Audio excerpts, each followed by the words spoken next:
Good morning, students. Today we will be doing Unit 3, Income of Other Persons Included in the Assess's Total Income. Here we will be discussing revocable transfer under Section 63. As for revocable transfer, Income Tax Act defines it as it contains any provision for the retransfer directly or indirectly of the whole or any part of the income or assets to the transferor, or it gives in any way to the transferor a right to reassume power directly or indirectly over the whole or any part of the income or the assets.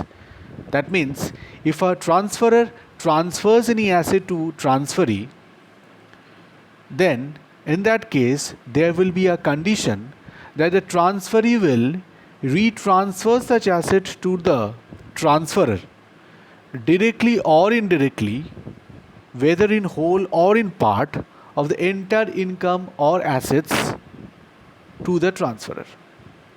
Okay, so there's also another point that comes to it is if the transferor gets a right to reassume power. That means I have transferred an asset to someone, but in future I will again get a right to reassume power to that asset or to the income from such asset. Then this transfer will be called as a revocable transfer. When there will be a revocable transfer, the income tax law clearly defines it as that in such case any income that is generated from such revocable transfer of assets will be clubbed in the hands of the transferor. So the income tax law is not giving you any liberty with this respect. So even if you transfer that asset to the transferee, but if it's a revocable transfer of assets, all the income will be clubbed in the hands of the transferor and you have to pay tax on such clubbed income. There are a few exceptions to this, as you can see. Transfer not revocable during the lifetime of the beneficiary or the transferee. That means if in the lifetime of the transferee, the transfer is not revocable, then such transfer will not be considered as a revocable transfer, but on a condition that the transferor will not get any direct or indirect benefit from the income of such asset. Now, here I move to the next point where it says income arising to the spouse from an asset transferred without adequate consideration, Section 64. That means if a husband or a wife transfer any asset to his or her spouse without an adequate consideration, then transfer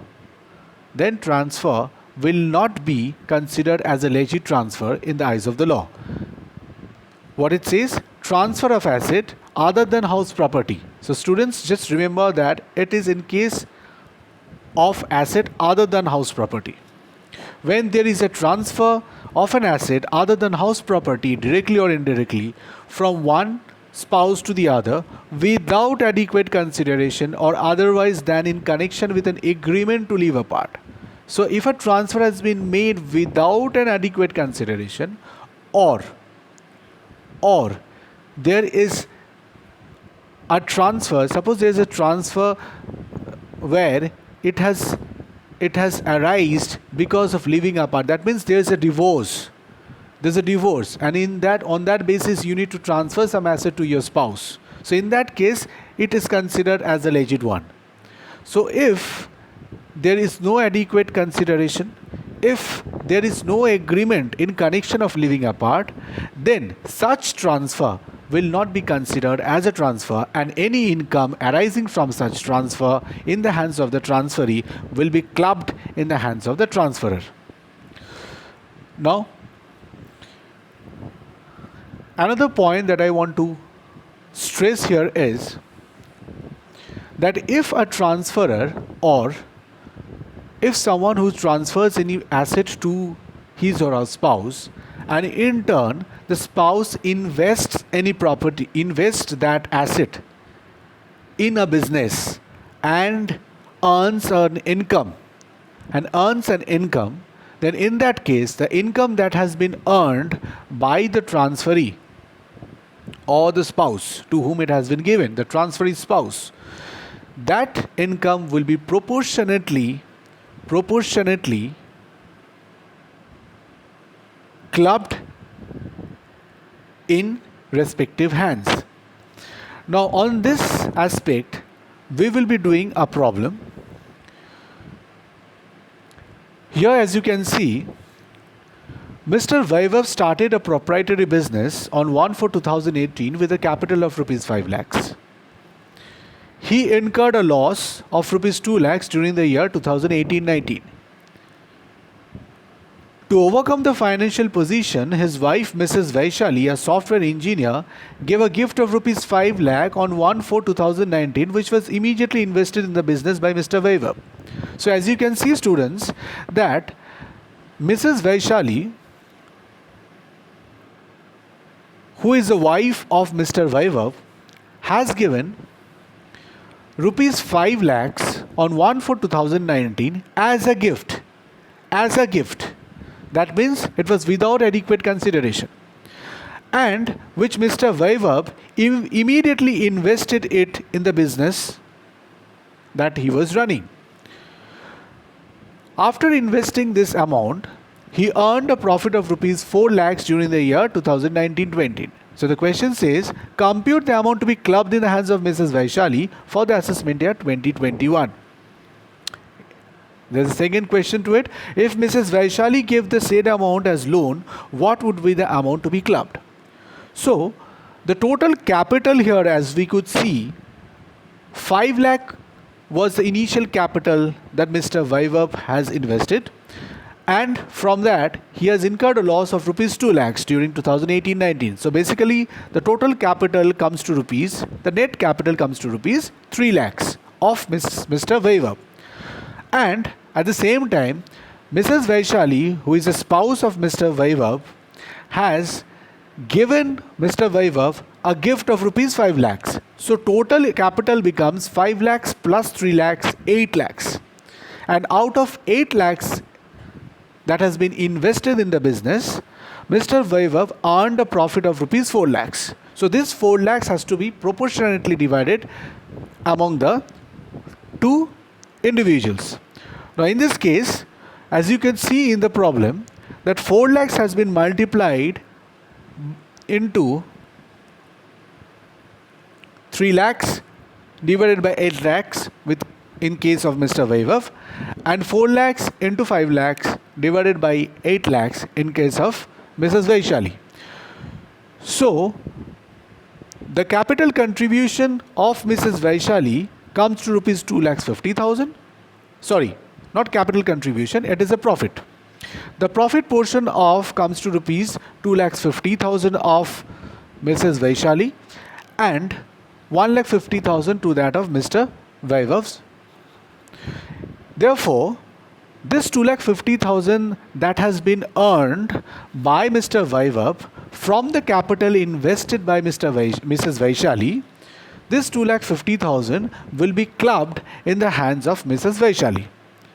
So students, we can understand that what portion will be clubbed in Mrs. Vaishali's hands and what portion will be clubbed in Mr.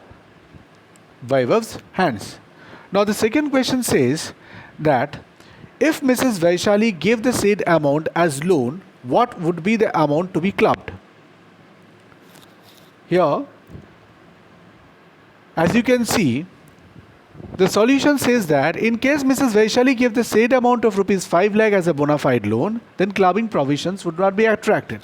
That means if Mrs. Vaishali has given any loan to Mr. Vaibhav which would result to an interest, that means she has given a loan to Mr. Vaibhav on the basis of interest, then in that case clubbing provisions will not be attracted as nothing has been given without any adequate consideration.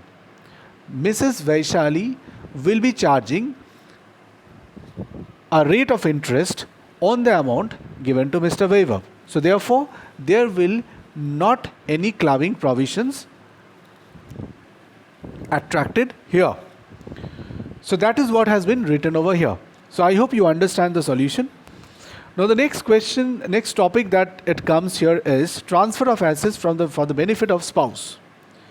All income arising directly or indirectly to any person or association of persons from the assets transferred directly or indirectly to such person or association of person by an individual without adequate consideration is includable in the income of the individual to the extent such income is used by the transferee for the immediate or deferred benefit of the transferor's spouse. That means today suppose I